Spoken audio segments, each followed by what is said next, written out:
भव्य आत्माओं, बात है आर्य और धर्म की। लेकिन भैया ने बताया हम अपने आप को छल रहे हैं। छोड़ दिए छलना स्वयं को, कब तक छलता जाएगा अपनी याद में, वरना स्वयं ही जलता जाएगा। आचार्य कहते हैं आज का दिन सहजता का दिन है, सरलता का दिन है, और हम अपने आप को अपनी सहजता को छोड़ करके प्रस्तुत करते हैं। ये दुख का कारण है। आप संसार में कैसे भी टेढ़े मेढ़े चल लो, मगर मोक्ष मार्ग में सीधा ही चलना होगा। जिस प्रकार के विषधर जब गलियों में, सड़कों पर, जंगल में चलता है तो लहरा के चलता है, मगर जब अपने बिल में जाता है तो सीधा जाता है। बिल्कुल ये स्थिति मोक्ष मार्ग की है कि हम जब मोक्ष मार्ग में चलेंगे तो सीधा ही जाना पड़ेगा। वहाँ पर छल कपट, धोखा, बेईमानी दीवार है, और जब तक कोई भी दीवार है मोक्ष मार्ग प्रशस्त नहीं हो सकता। जब भी जानते हैं चित्ते के बारे में, चोर के बारे में, कमान के बारे में कहावत है, जितनी झुकते हैं उतना लंबा वार करते हैं। चीता जब शिकार को निकलता है गर्दन से झुका लेता है। चोर जब चोरी करने के निकलता है उससे पहले पूरा भेद ले लेता है, उससे घिल मिल जाता है। और कमान भी जितनी झुकती है उतनी दूर वार करती है। और किसके भी ने कहा भी है, नमन नमन का फेर है, अधिक नमे बेईमान, दगाबाज दुगुना नमे, चित्ता जोर कमान। तो हम अपने को समझें कि हम कहाँ खड़े हैं। आचार्य कहते हैं सबसे विरोधी हमारी माचारी है, जो दूसरों को संगने से पहले अपना आप को ठोकती है। लेकिन मैं समझने का प्रयत्न करता, और इसके कारण मेरी भाषा बदल जाती है, और यही मेरे लिए बंध का कारण है। जब हम भाषा का बंध नहीं छुड़ा सकते तो शरीर का बंध कैसे जाए। पहले हमें अपनी भाषा का बंध छुड़ाना होगा। जब तक भाषा नहीं छूटेगा तो शरीर के बंधन नहीं कटेंगे, और शरीर के बंधन नहीं कटेंगे तो अपने मूल स्वभाव में नहीं जा सकेंगे। मगर मैं इधर देखते कहाँ हूँ। आचार्य कहते हैं वस्तु का कोई मूल नहीं, अनमूल भी है, मगर मूल है अपनी जरूरत के अनुसार। यदि आपको भूख है तो भोजन की कीमत है, और भूख नहीं है तो भोजन की जरूरत नहीं है। या पानी को अमृत भी क्या है। यदि प्यास है, सूखा है तो पानी अमृत है, और बाढ़ है तो पानी दुश्मन है। तो आचार्य कहते हैं अपने आप को समझ, कब ये वस्तु अमृत है और कब जहर है। आज तक मेरी आत्मा ने पर पदार्थ को अपना माना है, जब तक मैं अपना मानता रहूंगा, जब तक अपराध करूंगा। जिस दिन मैं पर पदार्थ को छोड़ दूंगा, उस दिन पर पदार्थ मेरे पीछे पीछे फिरेंगे। यही तो एक रास्ता है मायाचार्य से बचने का। आचार्य कहते हैं दुनिया अशुद्ध है और शुद्ध भी है।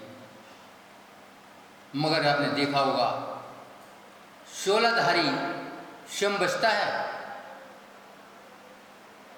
सड़क पर चलने वाले बचने का ध्यान नहीं रखते। मैं यदि शुद्ध हूं तो बचना होगा। कहां से? विकल्पों से। लेकिन मैं बचना नहीं चाहता क्योंकि मैं खुद अशुद्ध हूं। आचार्य कहते हैं जिस दिन से दुनिया में अशुद्धि दिख जाएगी, वो बात अलग है। आज का प्रवचन है कि मेरी आत्मा शुद्ध है, मैं शुद्ध हूं, नहीं हो सकती।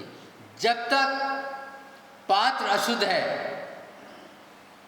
उसमें शुद्ध वस्तु कैसे रह सकती है? यदि आपका दूध बिल्कुल प्योर है, लेकिन दूधिया आया, आपका घर बंद है, दूध डब्बे में डाला, वो लैट्रिन में टांग दिया।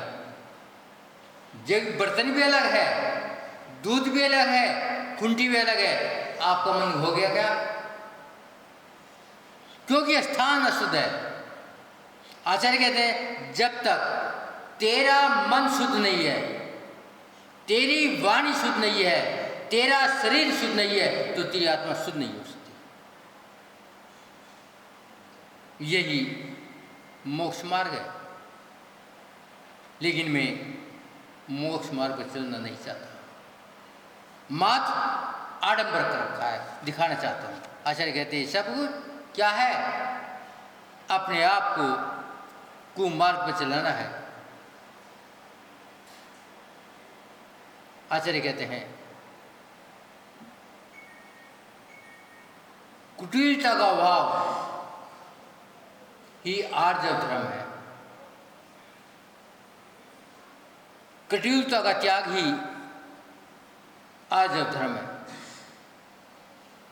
आचार्य कहते हैं सीधी सरल रेखा खींचना कठोर है, बड़ा मुश्किल है, और वक्ररेखा तो कोई खींच देगा। जिसके हाथ कांपते हो, जिसके हाथ में फालिज हो, वक्ररेखा वो भी खींच देगा। मगर सीधी रेखा खींच लिए, पहले तो हमें देखना पड़ेगा कि टेबल जिस पर कागज रखा है वो हल तो नहीं है। यदि हल्की होगी तो सरल रेखा नहीं खींचेगी। बिल्कुल ये स्थिति आत्मा की है। जब तक मन वचन काय हलता है, चंचल है, जब तक आत्मा शुद्ध नहीं होगी,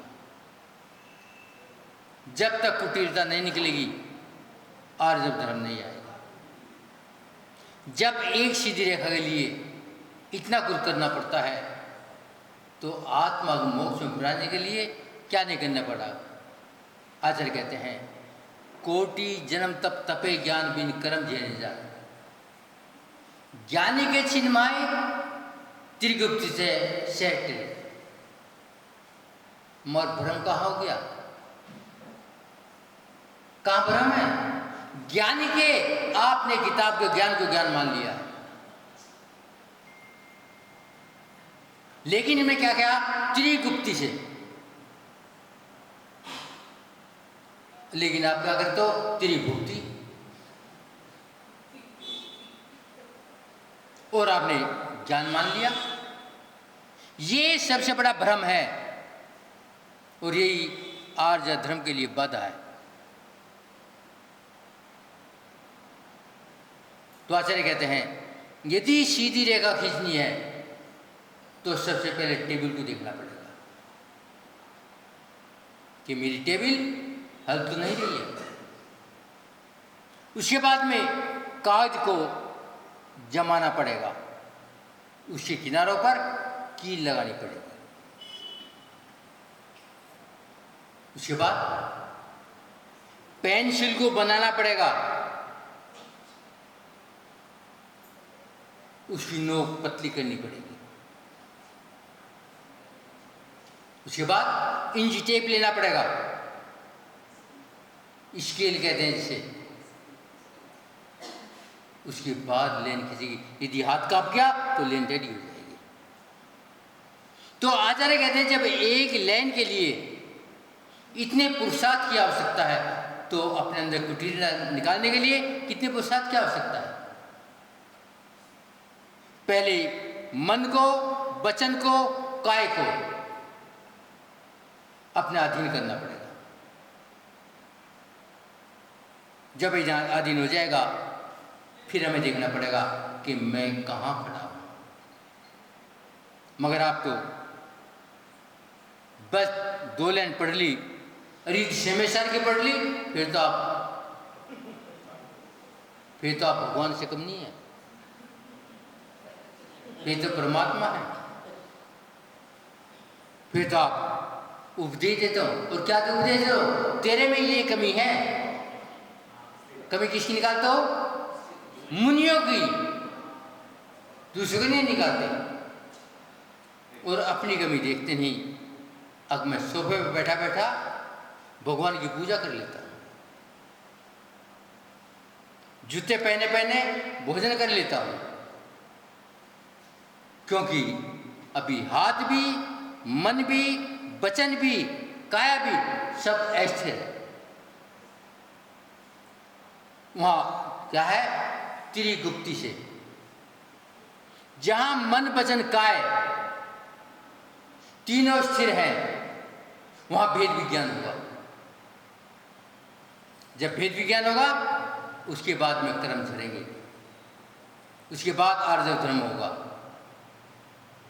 मगर मैं आज धर्म में तो पहुंचना चाहता हूं, मगर अपने शरीर को कष्ट ना हो जाए। थोड़ी देर के लिए बिजली चली जाए, एसी बंद हो जाए, तूफान मचा दूंगे। आचार्य कहते हैं यदि चतुर्वेद जहर भी दे देगा अमृत का काम करेगा, और अज्ञानी अमृत भी देगा तो जहर का काम कर जाएगा। तो हमेशा देख लेना औषधि किससे लेनी है, चतुर्वेद से लेना। ये जो झोला ठाप होते हैं, बच के रहना। एक बार की घटना, एक किसान ने अपना खेत पड़ोसी को बेच दिया। लिखत पढ़त हो गई, मैंने अपना खेत और कुआं इसको बेचा, पेमेंट ले लिया है। कोर्ट में रजिस्ट्री हो गई। मगर आर्जव धर्म नहीं था। बेचने वाला कहता है मैंने लिखा है खेत बेचा, कुआं बेचा, पानी नहीं बेचा। पानी तो मेरा है, और तुम पानी यूज करोगे तो पेमेंट देनी पड़ेगी। मैंने क्या बेचा? खेत और कुआं। लिखा है, कहा साफ साफ लिखा है। पंचायत बैठी, बहुत समझाया, भैया कुएं के साथ में पानी होता नहीं, लिखा कहाँ? जब खेत में कुआं था उसका लिखा था, पानी भी तो लिखना चाहिए था, कि पानी बेचा ही नहीं। बात बढ़ गई। सरपंच पंच बैठे, कोई नहीं माना, पानी नहीं बेचा। लेकिन मैंने शुरू बताता, भोलों के भगवान होते हैं, भोले के लिए भगवान होते हैं। तो जिसने खेत खरीदा था वो पंचों सरपंचों कहता है जरा मेरे भाई की बात अच्छे सुन लो, दोबारा सुन लो। वो कहता है मैंने खेत बेचा है, कुआं बेचा है, पानी नहीं बेचा। लिख लो, खेत बेचा, कुआं बेचा, पानी नहीं बेचा। पानी तेरा है, कुआं मेरा है, खेत मेरा है, मैं कुएं का किराया दूं। उसका पानी का किराया दे दो है। हाँ, या खाली कर खाली करेगा तो मेरे खेत में पानी नहीं बढ़ सकता, क्योंकि खेत मेरा है। तो कहना मतलब है, ये कुटिलता आर्य धर्म को नहीं, हमारे जीवन को निकालती है। और हमने कभी समझने का प्रयत्न नहीं किया। आचार्य कहते हैं, समझो एक बार की घटना गीता में आती है कि यमुना नदी किनारे कृष्ण जी बांसुरी बजा रहे थे। महाभारत में, चलो महाभारत में सही भैया,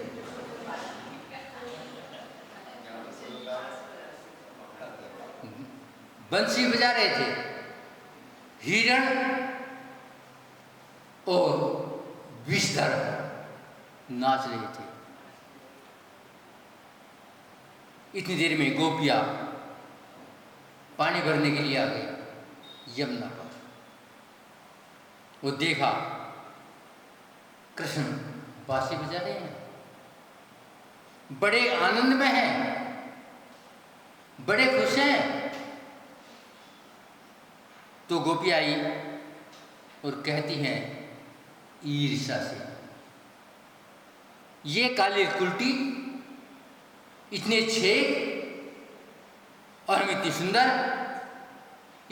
ड्रेस, और हमारे तरफ लखाते भी नहीं,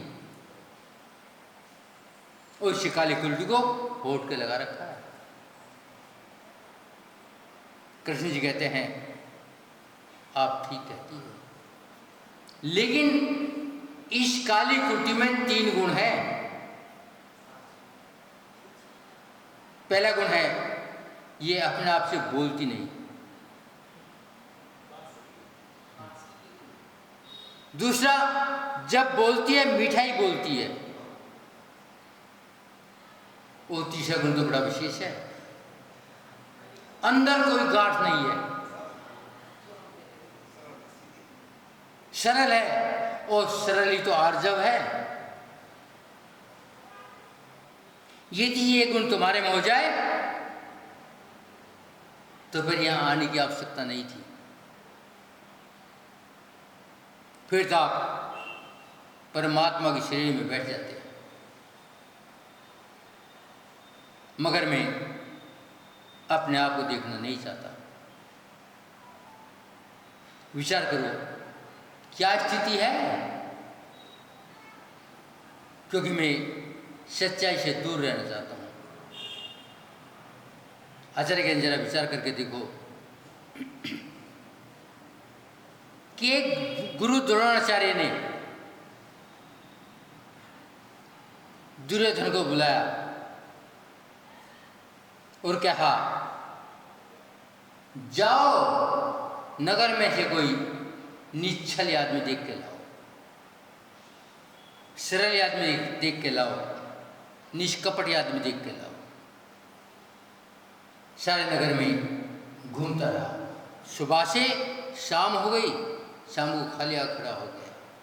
क्यों? मिला नहीं, कोई नहीं है, सब कपटी हैं,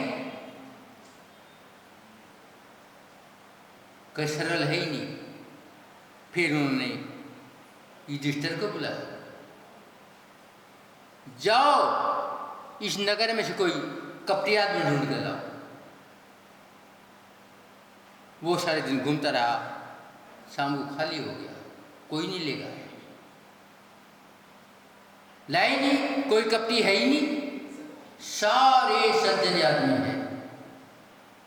द्रोणाचार्य कहते हैं, युधिष्ठिर दुर्योधन को लिया था,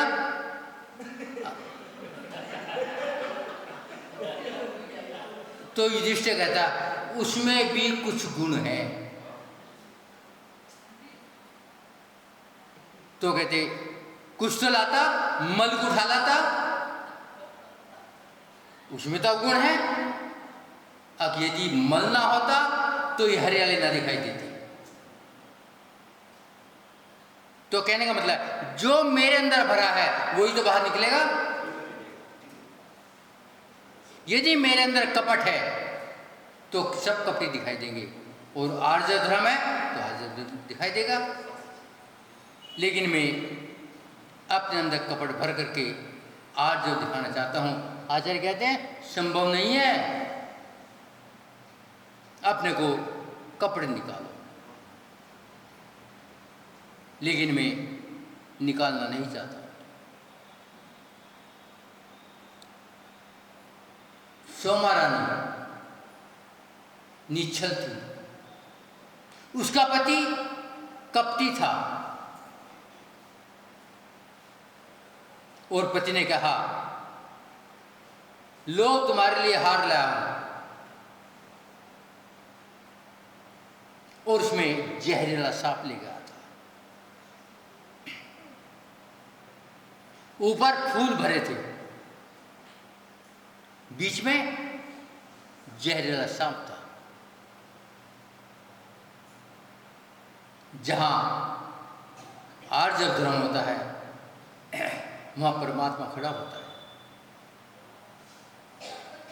उसने घड़ा लिया, परमात्मा के चरणों में मस्तक झुका दिया, 5 परमेष्टि को याद कर लिया और हाथ डाला, सुंदर हार निकल गया। कहती है बड़ा सुंदर हार लाए। पति सोचते क्या हो गया, मैं तो सांप ले गया था, ये हार कैसे हो गया। अब सोमा रानी कहती है लो जरा पहन के देखो कितना सुंदर लगता है। क्या हो गया, नाग बन गया, और बनते ही डस लिया। आचार्य कहते हैं बस यही आर्जव धर्म है, और यही कपटी धर्म है, यही कुटिलता है। यदि मेरे अंदर कुटिलता है तो मैं कभी माफ नहीं सकता, और मेरे अंदर आर्जव धर्म है तो कभी फंस नहीं सकता। इसलिए आचार्य ने कहा ज्ञानी के चिन्हमाही,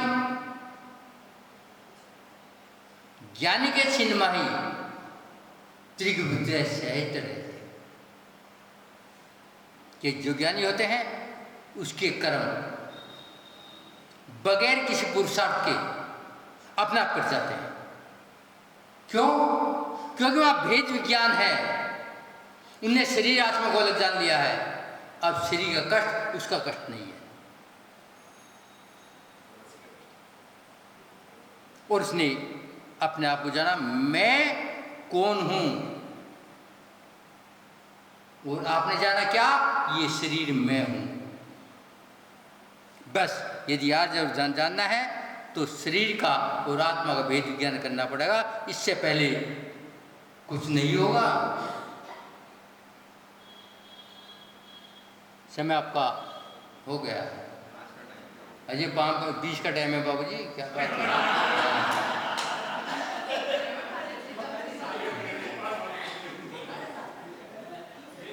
तो आज वाणी को विराम देते हैं। कल उत्तम सोच के बारे में चर्चा करेंगे। ओम शांति।